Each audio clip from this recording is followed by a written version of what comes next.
In Venezuela, the government denounced political destabilization attempts by mafias operating in Colombia and the United States. In Palestine, authorities reported over 63 dead and 93 injured after new Israeli massacres in the last 24 hours. And the death toll from the Israeli attack on the Iranian consulate in Damascus on Monday has risen to 7, including 2 Iranian army officers.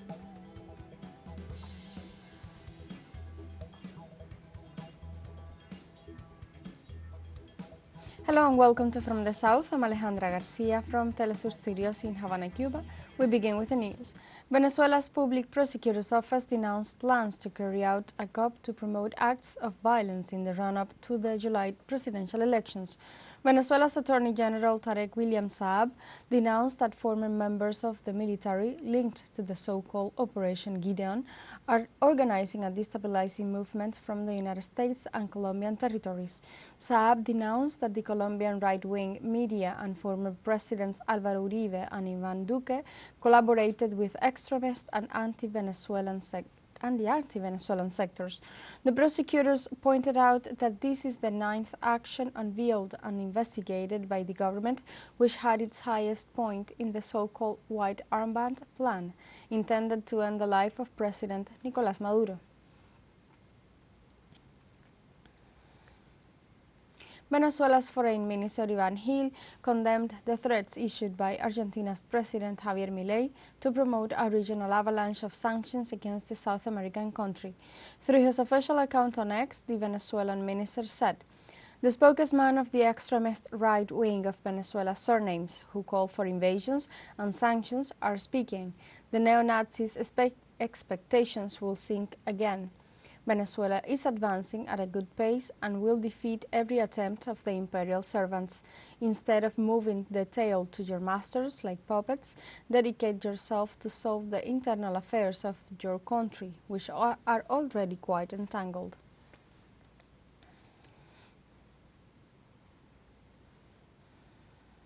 In the Ecuadorian city of Guayaquil, authorities reported over 17 violent deaths during the Easter holiday. The Interior Minister informed that this Sunday night, several individuals opened fire against a group of people who were in the public road in the sector of El Fortín. The crime left 3 people dead and 3 others wounded. Meanwhile, on Saturday night, criminal groups carried out a massacre in Guasmos, south of Guayaquil, leaving 9 people dead and others injured. In this regard, the investigative unit began an operation to find the whereabouts of the perpetrators.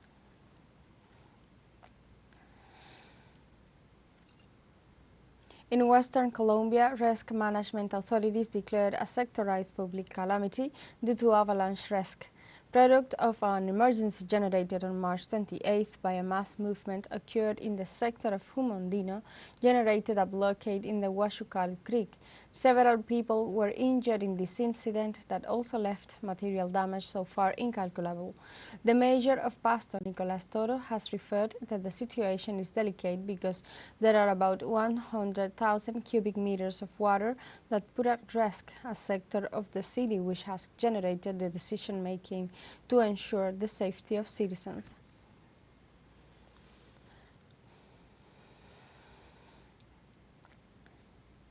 The foreign offices of Argentina and Colombia jointly notified the desire to overcome any differences and strengthen their relations. We recall that during an interview to a U.S. media, the President Javier Milei called the Colombian head of state terrorist assassin. In response, Bogotá expelled the Argentine diplomats and, through its foreign ministry, rejected the statements. This Sunday, the Minister of Foreign Affairs of Colombia, Luis Gilberto Murillo, acknowledged that relations were going through a bad moment. The offices of Buenos Aires and Bogotá later issued a joint statement on instructions from their respective residents. The Minister of Foreign Affairs of Argentina, Diana Mondino, announced a visit to Bogotá.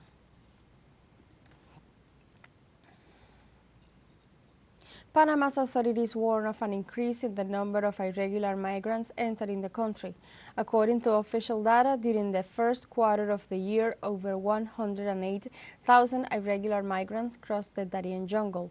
According to the National Migration Service, this figure represents an increase of up to 24% compared to the same period in 2023, when more than 87,000 individuals crossed the jungle. Authorities warn that most of those who cross the jungle that connects Colombia with Panama suffer from dehydration, stomach or respiratory diseases, and some are victims of sexual aggressions, while others die during the journey.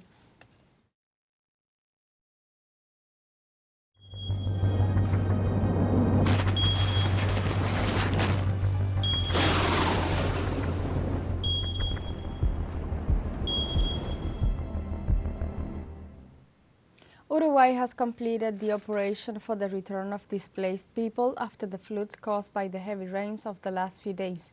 A communique issued by the Departmental Emergency Committee of Durazno reported that the return operations were carried out properly, reducing by 47% the number of evacuees nationwide.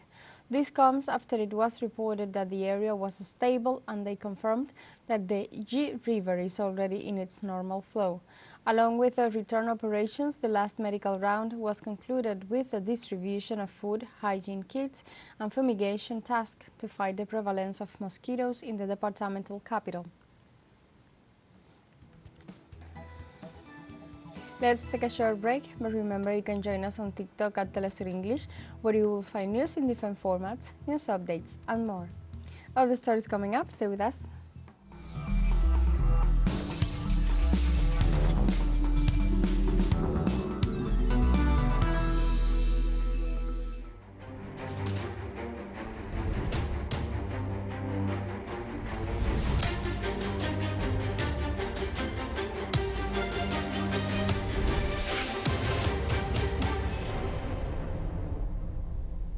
Welcome back.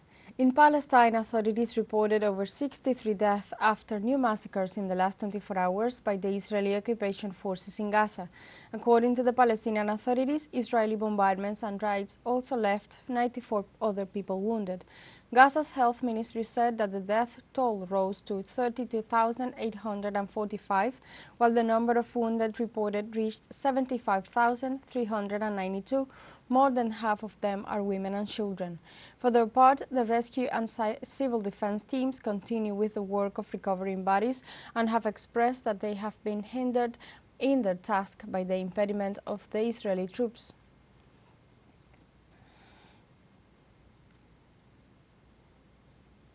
In Palestine, hundreds of corpses were found in the Al-Shifa hospital in Gaza after the final withdrawal of Israeli troops.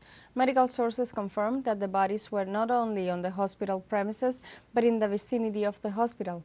Local authorities reported that the occupation forces destroyed the entire hospital complex, burning both the facility and medical equipment. The Palestinians also denounced that Israeli troops destroyed the temporary cemetery, removed the bodies leaving them exposed, and also destroyed residences and houses near the hospital, and civil defense said that it is difficult to count the number of martyrs.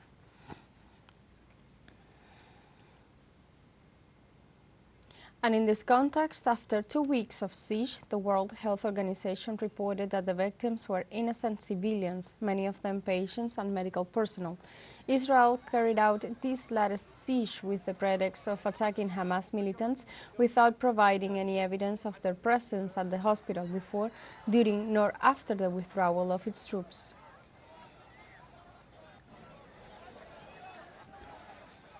In Palestine, President Mahmoud Abbas swore the new government in, with Mohammed Mustafa at the head. During the ceremony, the new prime minister assured that the government priority is to end the war in Gaza. It intends to remedy the little influence the government has in the Gaza Strip. However, Mustafa assures that they will work on the formulation of projects to reunify institutions, including the assumption of responsibility in Gaza. The new executive is formed by Gazans representatives as well as 4 women. In this situation, the relationship of the latter with Washington continues to mark the distance between the government of Gaza and the national administration.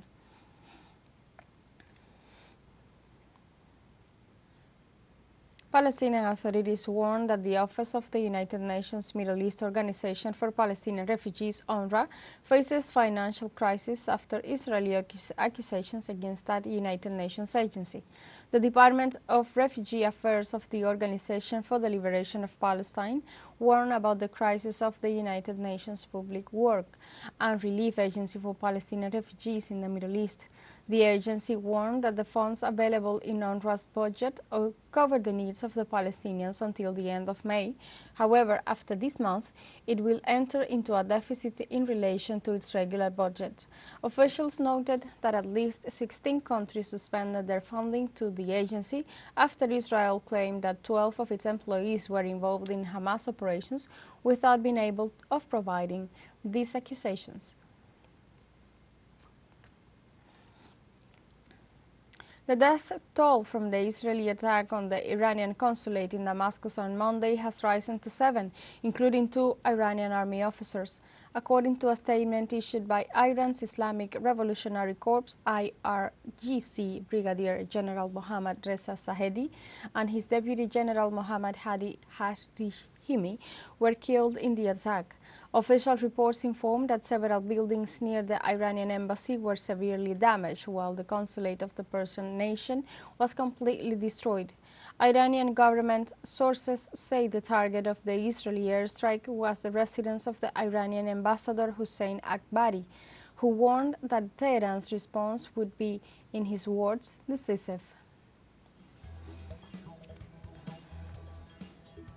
We have a final short break coming up, but before we invite you to join our WhatsApp community for our English-speaking audience, you can scan the QR code on screen to join directly and share the link to reach more people.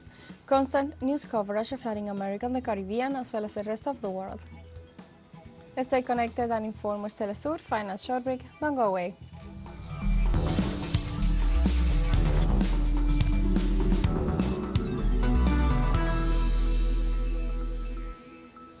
Welcome back to From the South. In the Vatican City, Pope Francis insisted during his Easter message on the call to achieve worldwide peace. During the traditional blessing, Orbi et Orbi, the Supreme Pontiff referred to the conflicts that plague the world and leave death and violence. A good part of his message was dedicated to the Palestinian children, lamenting that they have lost their smile and calling on the so-called international community to respond to such destruction.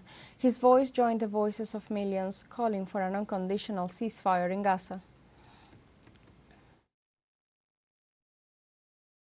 I also reiterate my call for guaranteed humanitarian access to Gaza and once again call for the rapid release of hostages hijacked on October 7 as an immediate ceasefire in the Gaza Strip. The Russian government held 3 people arrested in the Republic of Dagestan, responsible for being involved in the financing of the terrorist attack on the Crocus City Hall concert venue. Russia's Federal Security Service reported the arrest of foreigners who were preparing terrorist acts in the city of Kaspersky. According to the investigation, the suspects conducted a reconnaissance of crowded areas in the city, prepared an explosive device, and acquired automatic weapons in order to carry out a new attack of terror. Furthermore, according to the Russian law enforcement agencies, it was established that the detainees were directly involved in the financing of the terrorists who carried out the attack committed on March 22, 2024 at the Crocus City Hall.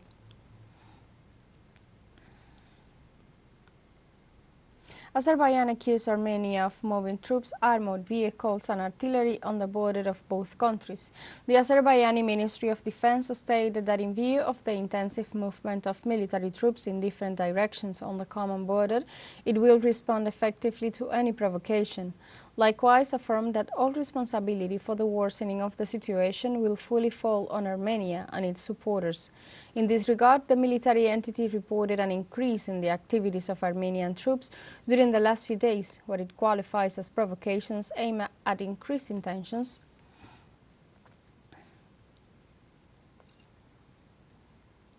In the Democratic Republic of the Congo, Cardinal Fridolin Ambongo at his Mass for Catholic Easter, denounced the critical security situation that affects the country. The cleric assured that the country is sick, unarmed and defenseless in the face of violence, in particular that exhibited by militias in the north and east of the territory. In this context of violence, the rebel militias have killed 16 people in the area of Irumo only during the preparations for Holy Week. This situation has caused 500,000 people to be forcibly displaced to the capital of North Kivu.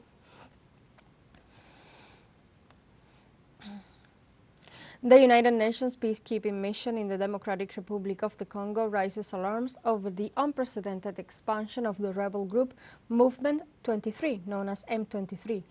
Bintou Keita, the head of the mission, affirms that the deployment of irregulars is exponentially aggravating in the humanitarian crisis. She explains that since December elections, the M23 has taken control of large areas of the territory. The Congolese government points out that the irregulars are supported by the Kenyan executive. They are currently in control of several access roads to Kivu, causing the displacement of more than 1 million people. The worsening of the crisis is linked to the war for minerals triggered by the interference of Western governments.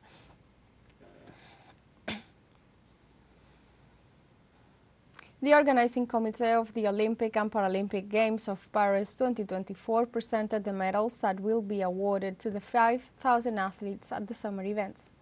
Secret revealed. Those who claimed the podium at the event, scheduled from July 26 to August 11 for the Olympics and from August 28 to September 8 for the Paralympics, can take home, in addition to the gold, silver and bronze won in fair, a souvenir of the engineer work symbol of Paris. The iron used to lift it cast on the medal. The 18 grams of the medal, which will be part of each presser, which will have a total weight of 529 grams for gold to 455 for bronze, with a diameter of 85 millimeters and a thickness of about 9, with the hexagon in the center, geometric figure representing France. The design of the medals was the responsibility of the house Chamet, specialized in jewelry and watchmaking, while the manufacture was the work of Coins of Paris. According to Tony Estanguet, president of the Paris 2024 Organizing Committee, the inclusion of a fragment of the Eiffel Tower in the alloy is intended to motivate competitors. We have come to the end of this news brief, but you can find these and many other stories on our website at telesurenglish.net and join us on social media, Facebook, X, Instagram, Telegram and TikTok as well. For Telesur English, I'm Alejandra Garcia. Thank you for watching.